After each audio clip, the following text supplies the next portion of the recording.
From poor immigrant roots to building a multi-million-dollar business empire and acquiring 14 of his competitors, Joel Gandara is an author, coach, entrepreneur, husband, and father. He helps people through his 31 Daily Challenges movement and wrote the book 31 Days to Become a Better Man. Joel, welcome to the show. Great to have you here. My pleasure, Brad. Thanks for having me. So for those who haven't encountered your work yet, perhaps you could give us a rough history of your life and some of the key milestones that led you to where we are today. Yeah, there's a lot of them. We don't realize it in the moment, but we're writing a book about our life. I was born in Cuba, and communist country, not a lot of food, not a lot of rights. And so in 1980, we had an opportunity when I was little. I remember this clearly, though, but we got an opportunity to leave. And that meant that the communist soldiers came to take inventory of our house to make sure we did not give away one fork, one spoon, one shirt. It was all accounted for. So the day came for us to leave, they checked everything was fine, and we got out. Came here on a very small boat. Well, a fishing boat that maybe held at maximum 70 people, and we were 150 of us. And it was a rough ride. It's only a short distance compared to what it took us. It took us 12 hours. And it was a rough storm for 4 of those hours, and it was life-changing for me. It's impacted me for the rest of my life, what we went through. When that boat would go up, all I saw was sky. And when the boat would go down, I saw 4 walls of water. And it did that for 4 hours. There was a lot of crying and screaming and yelling. My mom was holding my brother in one arm and me in the other and trying to convince us everything was fine and that we were just at the beach. We knew better. We knew we were in a boat and we knew what was going on, but we knew our mom was going through a tough time processing all of that. Grew up in the San Francisco, Oakland Bay Area in California in the United States. And I grew up poor, didn't have much, just a roof over our head, clothes, and basic food. And I always wanted more. Not so, well, I guess at that age, yeah, you want toys and you want the fun things, but you also want the little things like to be able to go after school and buy some donuts or some other snack that other kids are buying, or lunch at school. I could never buy lunch at school. I always had to take it because it was less expensive and it was the old traditional food from home. And I was always kind of the outsider. Fast forward a lot of years, I did everything I could to make money. I traded, selling trading cards in elementary school, selling chocolates in high school, always had a job. I've been working since I was 12 years old. And I'm going to fast forward a lot. Happy to dive in later, but fast forward, I built an underwear company. We sold underwear, swimwear, and athletic apparel. And it started just by buying samples and selling them. And then it turned into being a distributor without knowing what I was doing at any point. Being a distributor, bringing in products from Mexico and from Colombia and from China, and then eventually starting my own brand. And when I sold my company just a few months ago, I owned 21 apparel brands, trademarks, 14 websites, and I built a decent company over all those years. And that's what leads me to today. And today I get to help guys. I have a women and men's program, but I handle the men's side. And the most amazing woman I've ever met, my wife, handles the women's side. And it's called 31 Daily Challenges. And we get to just help people become better at whatever stage they're at in their life. Just go to the next level. And we do that in 31 days. Amazing. What a journey. Tell me a little bit about your entrepreneurship journey and, what were some of the challenges that you faced? All of them. I think I faced every challenge that you could imagine, starting with no guidance, no mentorship, no leadership. Nobody was telling me what to do. I just kind of fell on it. And I'll tell you, the first story was in 4th grade. I was 10 years old. On a Sunday, we went to my grandmother's house, about 20 minutes away in that city. And we went to the corner store, and some of my cousins probably went with my aunt, and some of the cousins bought ice cream, some bought chocolates. I bought some trading cards. And on Monday morning, I took them to school, and all the kids went crazy. They all had to have it. And so I did the math real quick. I knew what it cost me per card when I bought the pack. So I divided it out, and I doubled the price. So let's call it 5 cents was the cost. I sold them for 10 cents. And the next week, I went back to that corner store, and I bought as much as I could. And that then turned into, I realized something. Some of these cards were going for 25 cents, 50 cents, $1. They're really high demand ones. And I learned about supply and demand. I learned how to sell. And I made $50 that month and I saved it. And I bought myself the most amazing transformer robot, the biggest one that they have. It's called Omega Supreme. It was $50, and I bought that by myself. I couldn't believe it. My parents couldn't buy me any toys like that, and I did it. So that turned me on to entrepreneurship. Now, look, there's always challenges. In fourth grade, the challenge was they caught on to me at the school, and they said I couldn't be selling cards anymore because they were a little bit grotesque. So I bought some collectible figures. I tried that. I made a few bucks. It wasn't worth it, but I was always looking. 12 years old, I started working, finding the opportunities to make some money here and there. In high school, I sold chocolates, and I netted in my pocket net profit $30 every single day. I'd buy big wholesale purchases. My bedroom looked like a store. And every morning I'd pack bags and I'd take them to school. And look, I got caught there too. And they told me I had to stop because I was eating into the sales of the vending machines. And those vending machines is how the athletic department bought uniforms and equipments and balls and nets and everything. And so I had to go undercover. I had to keep it in my bag and do it like I was selling drugs. And I got to hide what I was doing, and it worked. What else? Now, when it started getting serious, I started going here in the States. We have garage sales. Somebody wants to sell their stuff in front of the house on a weekend. And we also have flea markets. So I would go to garage sales and look for things. And I found a guy selling samples of underwear, a great established brand, Jockey Underwear. And I bought everything he had, talked him down to $1. And I bought 500 pieces. It's everything there was. I took it to the flea market, and those $500 turned into $3,000. So I netted in my pocket $2,500, and I said, this beats my $8 an hour job by a lot. So I built a relationship with that guy who sold me that. Turns out he was a sales rep, independent from the company, and he bought those samples. Every 6 months, he'd have to buy thousands of samples to put on the trade shows to send samples to buyers, and then he was always left with a lot. And that's what he would sell to me. So now it turned into 1,000 pieces at a time, 1,500, 2,000. Every 6 months, he called me for 11 years.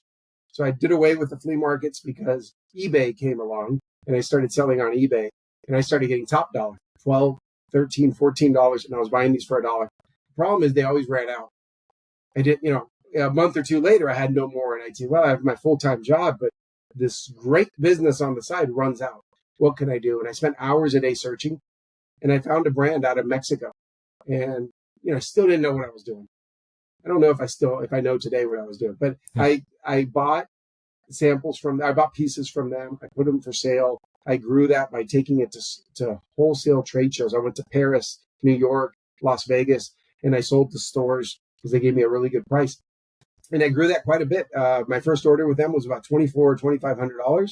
And within a few years, I was buying $1 million a year from them. And I really grew that business. Now I'm going to tell you that one of the most serious problems I ever had. Here's a challenge. The man who owned that brand became to me like the Robert Kiyosaki book, Rich Dad, Poor Dad. He became my rich dad because my real dad was a poor dad, and not by his fault. Came here as an immigrant in his 30s and did the best they could, but he always thought small. And this man thought big, and he showed me the way, and I learned a lot from him. And we saw each other every 6 months at trade shows, and I took my wife. Sometimes he'd take his wife. We really built a beautiful bond. But the day that he came and spent 10 days in Miami at my house, he spent 10 days with his wife and my wife, my kids, and it was beautiful. And toward the end, we sat at a restaurant, and our wives were walking around, and we were at the cafeteria area. And he told me he has a son, but his son never cared about the business. And I really helped him grow this business so much. And I told him, my dream is to one day buy this from you and carry the legacy. I mean, talk about a bromance. We were just best of friends. He went home after that trip and told his son how well things were going for me. The house I lived in, the neighborhood, how I built it, the warehouse, the employees, the systems I had. And the son got involved, and they started taking my customers from me. That was one of the darkest days I've ever had in my life because I thought, that's it. I'm going to go back to that ghetto where I grew up in, and that's what my kids are going to live like, and everything I've built was for nothing. So that was probably the hardest first moment I had like that. How did you rebound after that setback? With a mentor, Jeff Jordan. I got home that day. Here's how I found out. My email inbox got bombarded with forwards. All my clients started emailing me, boutiques, websites, stores that I was selling to, and they all forwarded me the same email they all got at the same time from the son of this man. And it just, imagine that feeling of what's going on. I'm about to lose my business. They're going to go direct now. They're contacting them. Hey, we want to build a relationship with you. First of all, I thought it was unethical. It hurt a lot. But then I started getting those forwards had messages, and they'd say, Joel, we can't believe that your brand that you've been working for so many years, that they're doing this to you. We're disgusted by it. I got multiple to that effect, words of encouragement like that. It wasn't an encouragement in the moment. It was just a shock. So I went home. It was late in the afternoon. My employees went home. We locked up. And when I walked through my garage into the laundry room. And the first room was the guest bedroom. You'd have to go through my kids' room, the kitchen, all that to get to my room. I didn't make it to my room. I made it to the guest bedroom, and I sprawled out on that bed and just stared at the ceiling, probably for hours. And my wife, she's the most amazing person. She came in multiple times to try to make me feel better and all these things. And then she said, well, remember, we got invited by the neighbor, Jeff Jordan, to his barbecue. We're going to eat over there. Let's go. And I said, you go with the kids. I cannot move. I was paralyzed. My brain was racing, but all I could do is stare at the ceiling. And she tried and tried and said, I kept saying, no, I can't. I'm sorry. I can't. It's not like me. I'm very personable. I love going to friends' houses. And she left. And about 10 minutes later, she came back and said, I told Jeff what's going on, and he insists that you come over. He wants to talk to you. The guy's 11 years older than me, had way more business experience than me, and he was insisting. And I said, look, I'd like to, but I just cannot. I can't even get up out of this bed. And she left again. And about 10 minutes later, she came back and said, he says he won't take no for an answer. I can't come back without you. And I got all upset. Fine, let's go. And I went over there. I didn't go to the barbecue, to the backyard, to the pool and everyone else. I went into his office in his house. And we spent about 20 minutes talking. And he changed my life. He said to me, all those customers sent you those messages. You've been building these relationships for how many years? You're the one who sends them handwritten notes. You're the one that sends them Starbucks gift cards, always emailing them. You take very good care of them. I do. I always prided myself in, I'd get an order. It could be 500 pieces. And I'd send it to our warehouse. And I knew our warehouse was going to send it out today. I'd always reply saying, thank you very much for the order. We'll get it out to you tomorrow. Always lied to my customers like that. And I'd go out that day and they'd get the tracking number from FedEx and they saw it. And they'd always tell me at the trade shows, you're the fastest, because I set low standards and I crushed it every time. I always gave them what they need. I never cheated anybody. And he said, you've set everything up for you to be the brand owner. Go create your own brand. And I said, I've never done that.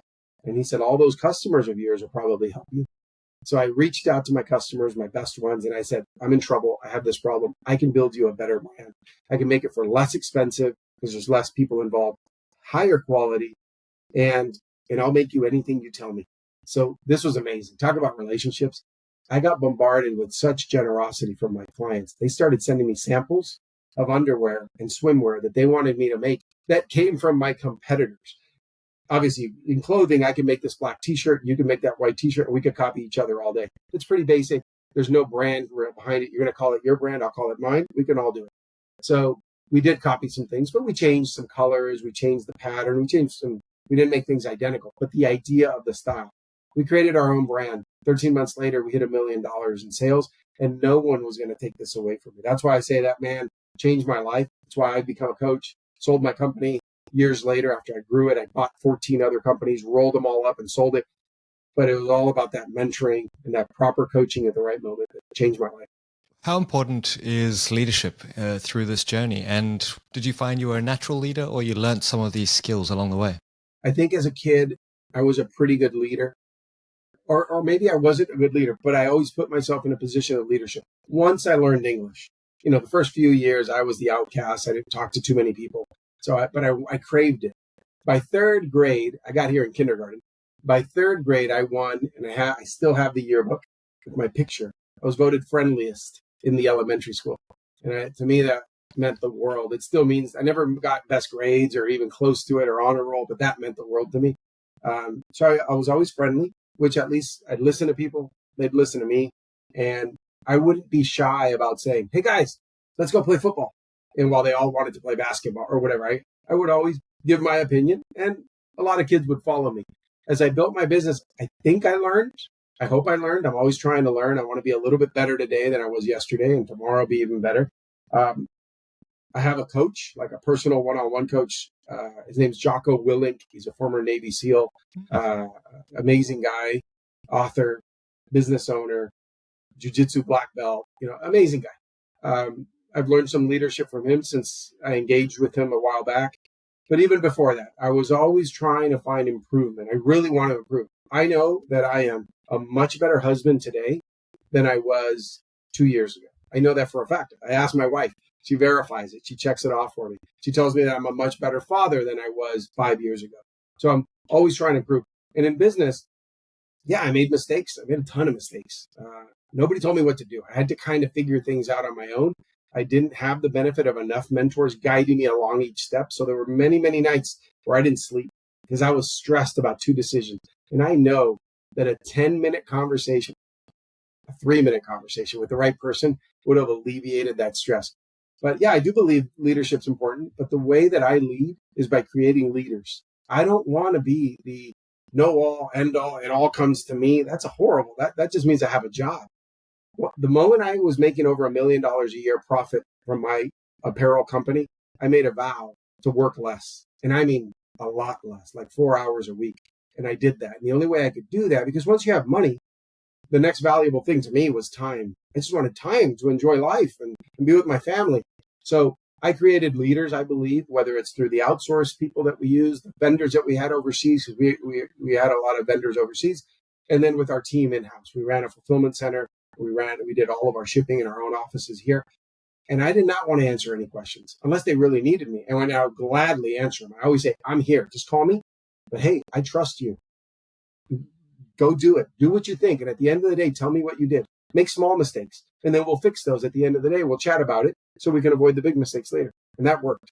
Sounds like an affiliative leadership style. You're not there for the prestige or to say, I own a company. It's about empowering others to be the best that they can be.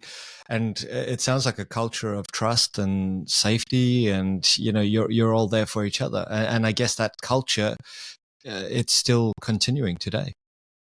Yeah, absolutely. I don't have these vanity metrics that, I could go buy a house twice the size of this one. I could go buy a bunch of new cars. I keep it simple. I know for me, and everybody's different. I know what's important for me. I bought a house. I did not have to finance it.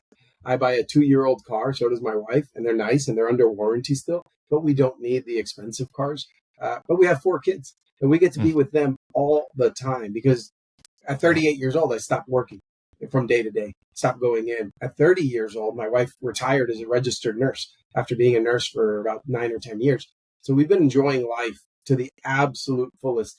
And part of enjoying life is not, to me, it wouldn't be telling my employees what to do and every step how to do it. To me, that's not enjoyable.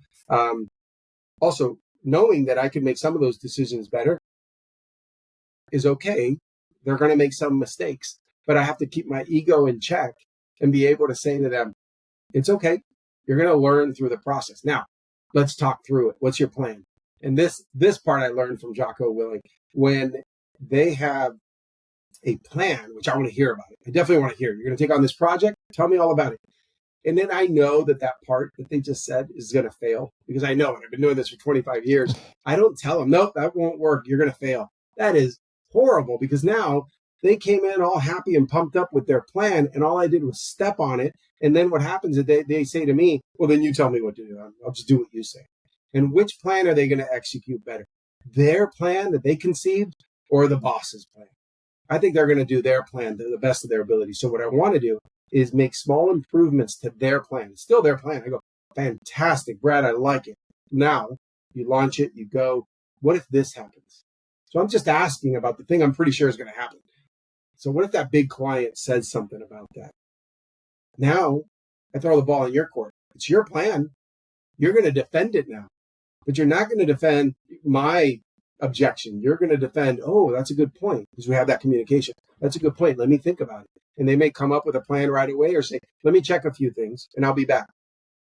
Perfect. Let your brain process it. You, Brad, if you were my employee, I'd say, I want to throw it on you. I want you to process this, because if the problem has already happened or you've thought about it happening, in your brain, it's the same. You're going through that process, right? If you close your eyes right now and shoot 100 baskets into the basketball at a free throw line, and you do that every day for the experiment that's out there, I think like 3 weeks or something, you might get a little bit better at shooting those baskets because your brain doesn't know the difference. It's processing it. So I want people to live through the experience. And I'll tell you, I lead that way in business. I lead that way with my children because I want my children to be better. I'm not just telling them what to do.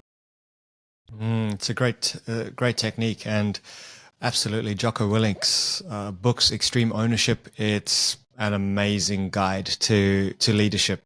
And it's not what you would think from a Navy SEAL. It's quite a different approach. It's about owning, taking ownership and helping others on their journey. How important is mentorship? It sounds like it's been a big part of your journey. Yeah. The next 2 days I'm speaking at events and I have a slideshow that I presented. I'm preparing. I prepared it already, but it's the same ones in 2 different languages, the exact same thing. And I realized something. A lot of those slides, I had them from previous talks and I added a little bit to it. And I put one big slide with the picture of that man that I mentioned, Jeffrey Jordan, because that was my first time getting like deep in with a mentor that took me in a different direction. So now I'm a member in EO, Entrepreneurs Organization. It's an elite group of amazing people all over the world. I think there's 18,000 of us only in the world. And in there, I mentor other EOers. I also I have coached groups of people within there, and those are all volunteer things that I do for that association that I'm part of. And you're mentoring guys or girls with multi-million-dollar companies. It's amazing. It's not just startups, but I've mentored in so many startup organizations, and I have great relationships with them, incubators and startups, and all those sort of things. And my constant reason for doing it is I just want to help somebody because I wish I would have had that. And I know what it feels like to be empty and alone and confused and worried and not sleeping at night. And I'll tell you this, one day I was getting ready to go speak at the university that I graduated from. By the way, it took me 10 years to graduate college because I had a full-time job. I was running a business and I was doing college part-time at night. So I really earned it. I paid every penny cash myself and I suffered for 10 years worrying about homework. So I was getting ready to go speak and I'd spoken there so many times before, never charged them. I've donated, for example, like the speaker can sponsor a lunch and you bring a bunch of young people and you pay their lunches and they listen to you. But I just ask them questions and tell them to ask me questions. Great events like that. Absolutely love it. But I got to a point where I was getting ready to go and I told my wife, I think this is going to be the last one that I do for any university. And the reason is I don't think I'm making an impact. So what am I doing? I've been doing this for years. I never see the results. People just listen, ask questions, say thank you, go away, I go away, and we're all wondering. I'm wondering if I ever impacted them. And that day I went in and a senior, final year of college, he came to the event and said, I heard that you were speaking here, so I came to see you. And he spoke to me afterwards. So he came up one-on-one and he said, I want to thank you. You were here 3 years ago when I was a freshman in college, my first year, and you sponsored a lunch. And that's the only reason I went, because it's a free lunch. And I sat there and you motivated me so much that I now have lost 30 pounds from when you spoke to us. And I don't remember him, right? It was 3 years. I've talked to a lot of people. And he said, but I want to thank you because from that moment that I left there, I went and got in better shape because you talked about physical fitness and health and your brain and your body. Oh, and I started a business and I'm currently making about $50,000 a year. This is about 7, 8, 9 years ago. That's even more money back then. That day I said, I will keep doing this for free because I'm making an impact. I just didn't know it. So I want to encourage people. You may not know the impact you're doing. When you lace up your running shoes and go for a jog repeatedly, there's a neighbor that's noticing you. And maybe they have a bad knee and can't do that, but they may start dropping and doing push-ups and sit-ups. People are noticing. So do great things so that they will as well. How important is physical fitness to you? And do you think in terms of mental performance, do you think it's a key component? Yeah. I don't know why I would want in a typhoon or a hurricane, a solid concrete house with a straw roof, right? I think it all goes together. You're going to be as good as your weakest point. And here's the problem. We as a species, think about who our ancestors were. Let's think 4,000 years ago. Life was rough, right? What did you have to do every day? There's no refrigerator. There's no oven.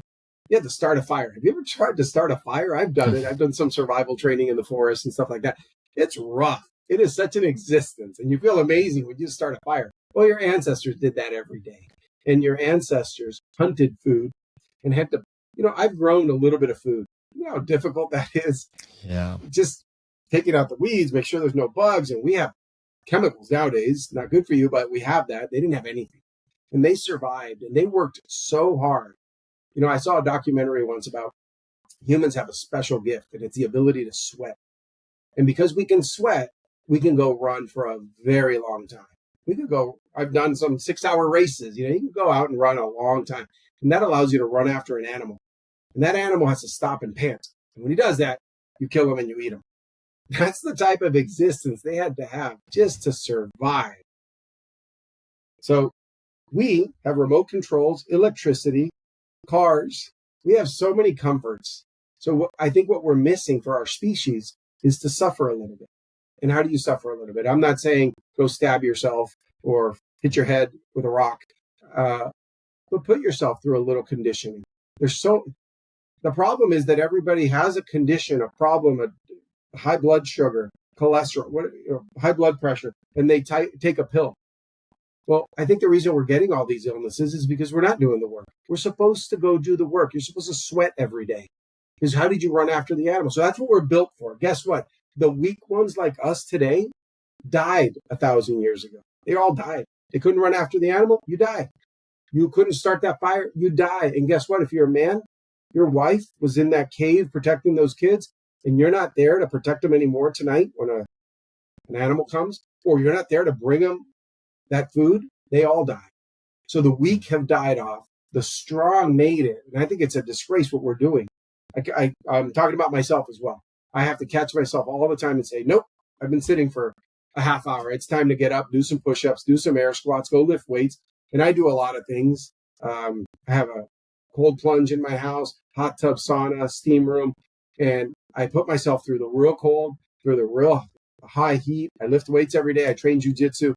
I would look for those moments to suffer where 120 kilo guy is laying on top of me and crushing me and trying to break my arm. I want to escape from him, and I want to take his back, and I want to choke him out.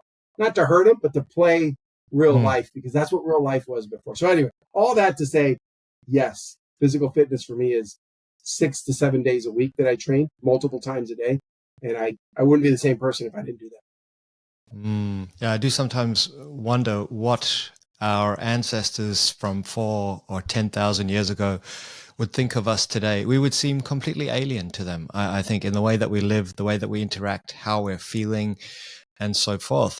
Which leads me to your 31-day challenge. Tell me a little bit more about the book and the program. Sure. So by the way, I just want to throw one quick thing out. Our ancestors, I'm guessing, would not understand depression. Why? Because when we are so comfortable and we have such a great life, our prehistoric brain, which we still have, I don't care if your frontal cortex is stronger and doing great executive planning and solid, and you've controlled your animal brain, we still are those animals. We still stress out, because if you don't stress out and worry about that saber-toothed tiger that's coming, you're going to die. There's no more saber-toothed tigers attacking us, but we're worrying about things. The way that I found to get rid of that is working out, eating healthy, no processed food, no alcohol, no soda. You take really good care of this machine like you would an expensive car, and it gives back way more. And part of that is mental health. So I don't want to ignore that. So good point. The book I wrote is called 31 Days to Become a Better Man. That's what it looks like. And excellent. I've got some pretty good habits, and I'm surrounded by a lot of amazing people, and I've learned a lot of things. I've coached some 1% people, CEOs and executives who really practice great habits. And I've been practicing and developing good habits over the years. I didn't start that way. I've told you some highlights. I haven't told you all the low points, but so I've learned what not to do and what to do. And I'm very well aware of what's going on and has a good life because of their good habits. My book is about taking every single day, reading for about 5 minutes at most, because it's very short. I'm not about these thick books to get you to be impressed and take it home. I want you to read for 3 to 5 minutes every day. That's all it is. Day 1, day 2, day 3. You read it in the morning. and put it into action. There's going to be a physical component and there's going to be a self-development component. It may include just get a pad of paper and write out the things that you think about topic X. Another one might get you to make a phone call, send a letter, sign up for a competition or an event, or sign up for a new class. There's always going to be a different, I don't like to give away what they are, and I also say don't read ahead. So the guys do it and they're reading that day and that's it. And then they go to bed not knowing what tomorrow's going to bring. And it's really exciting. Nice. So the course is not developed to do it on your own. You could buy the book. It's $20 US and you buy the book and you do it on your own. But the life-changing, really transformational things I've been seeing, we have a website called 31dailychallenges.com. That's where guys sign up, or girls, because now we have a women's program. From the demand of all these women who said, my husband is a new man. Do you have anything for me? After 24 questions like that, we started a women's program. So they go in, they sign up. It's $200 US for 31 days, and I'm actively coaching in it. I'm in the WhatsApp every day, multiple times a day, responding to things, helping out. Each guy is talking to each other. And then we have a Zoom once a week. And we have people from all over the world. We time it where it might be East Coast, New York time very early. It's the evening in Australia, New Zealand. So we try to get the whole world in there because we get different people.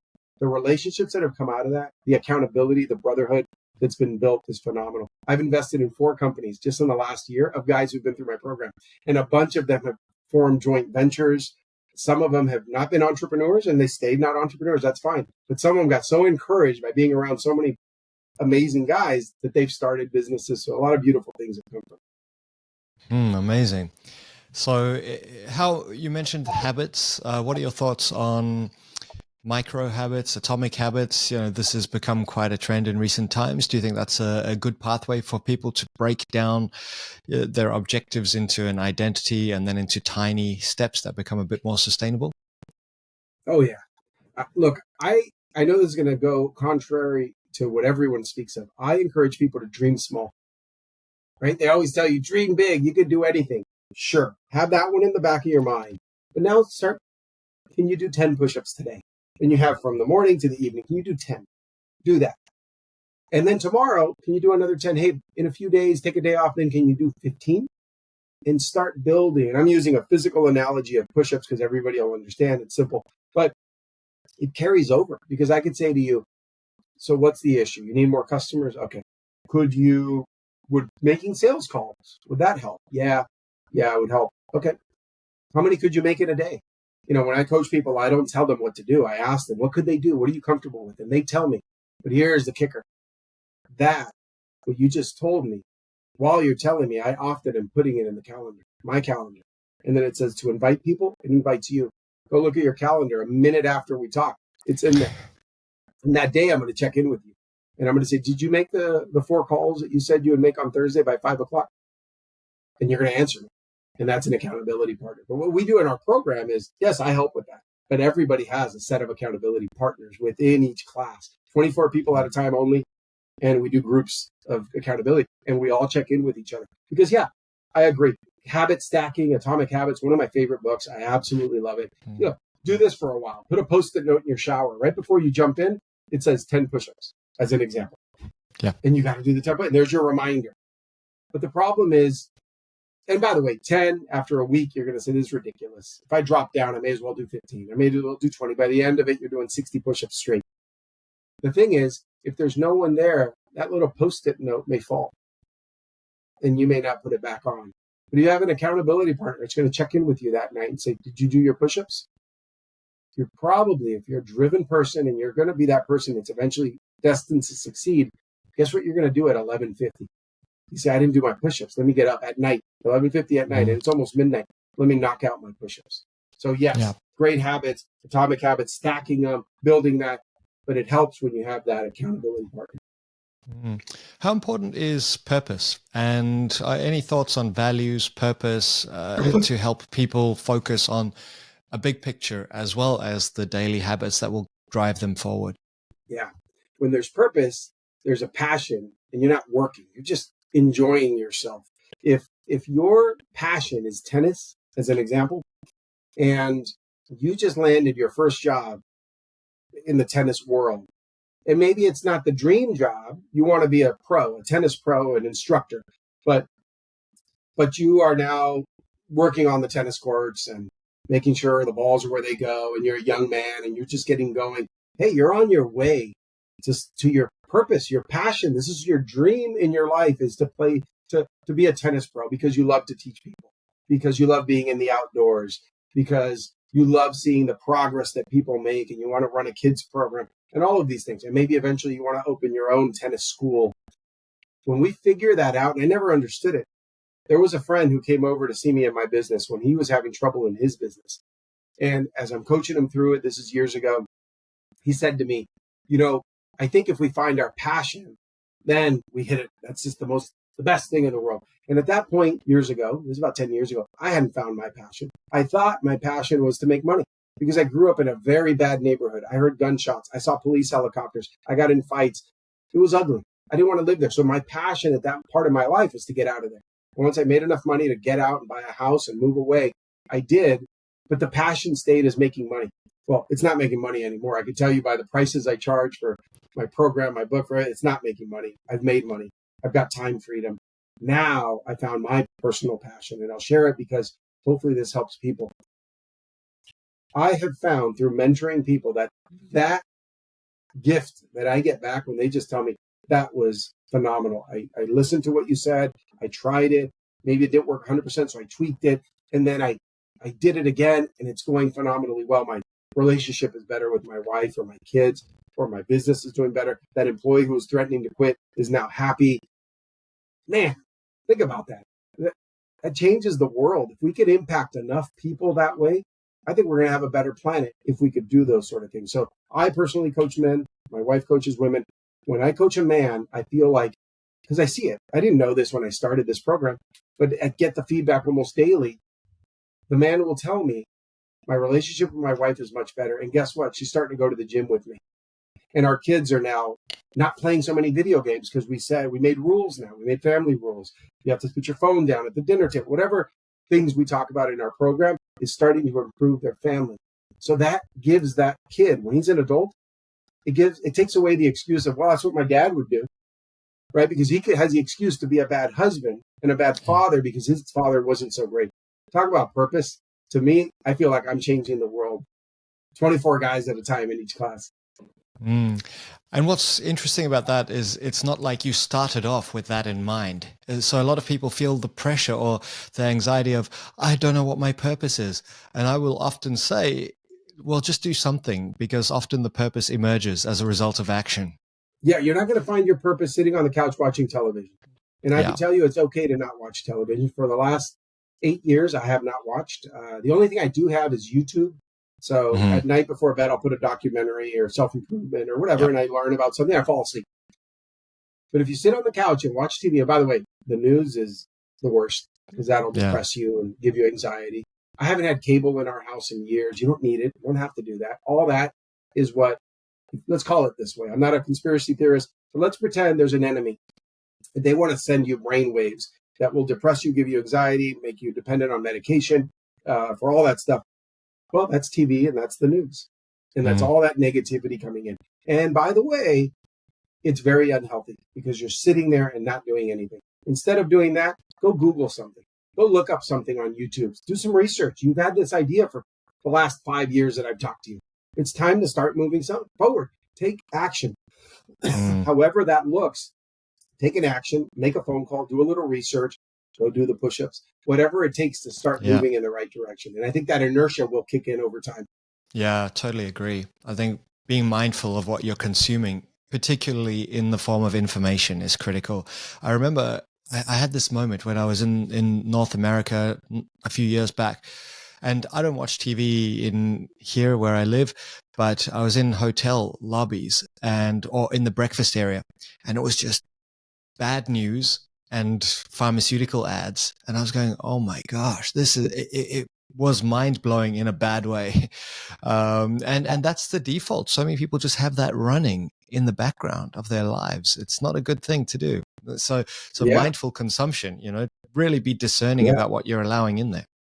Yeah. Years and years, it's probably 15 years ago. I had a perfect example, just like what you said. I I had a small business back then, or maybe 20 years ago. I would send packages directly from my house. I was doing eBay, packing it myself and sending it out until I was big enough to open a warehouse and another one. Well, I would go to the post office a lot, and I saw a clerk there, and I hadn't seen him in a while. And I go, man, I haven't seen you in months. Where have you been? And he said, I got hurt, and I forget some surgery he had to have. And he said, and then it got extended because I mentally was not good. And I said, wow, man, I'm so sorry to hear this, as we're, he's doing my packages.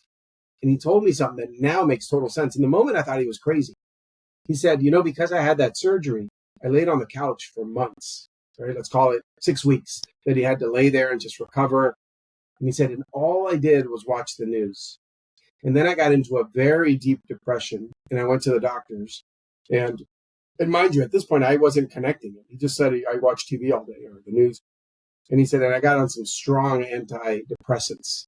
And that, it took a few to get it right. And then he said, and then when I got back to work, it all started going away.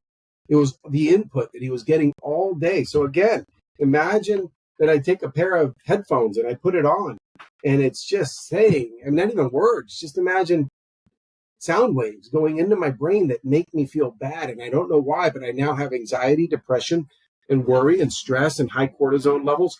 Why would you do that to yourself? Oh, and by the way, the thing I get all the time when I say that is, well, how do you know what's going on? So it's been 8 years. I don't know what's going on in the world. I really don't.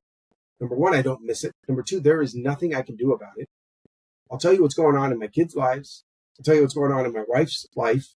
I'll tell you what's going on around 150 guys that are in my circle. I can tell you what's going on in their lives, and I can help them. So what's more important, for you to know what's happening in Bangladesh or Zimbabwe, or what's happening with your own family? And I think that's something in the West that we've lost touch with. You have so much more impact if you focus on what you can control. And that may actually have a ripple effect outwards that can change the world, as you said. You mentioned your wife, Jessica Gandara. I'd love to hear a little bit more about her work and her book. It's called It's My Turn, 31 Daily Challenges for Women. Yeah, got it right here too. This is her copy of it, so it's full of notes. So Jessica is an interesting person. First of all, you're not going to believe it. I met her when the internet was brand new. The first week of what we had here was America Online. And we were very young, especially her. She was younger than me. And we chatted for a few minutes. This is my first couple of days on the internet. And it turns out she was home from school and I was home from work. I was 21 years old and she was 15. Before it gets weird, I'll let you know. As soon as she said her age, we're just chatting in a chat room. The moment she said she was 15, I said, nice to meet you. I'm going to take off now. I got a cousin your age. I'll put you guys in touch. They became pen pals for many years. Really? Years later, that cousin of mine said, hey, Jessica's single now, and you're single. And I was now 24, 25. She was 19. Now it wasn't as weird. And connected us, and we got together. I moved 3,000 miles across, 5,000 kilometers across the country from San Francisco, California, down to Miami, Florida. We've been married it's about to be 22 years. We've got 4 children I know everybody thinks their kids are great. When I compare with what's out there, my kids are phenomenal. My oldest son is 18, and he's a soldier in the U.S. Army, a sharpshooter, studying to be a mechanic with the Army. And so we got 4 kids, a wonderful relationship. Jessica is a cancer survivor. Right after I met her, she got cancer, thyroid cancer, had her thyroid removed. You can still see a little scar on her neck.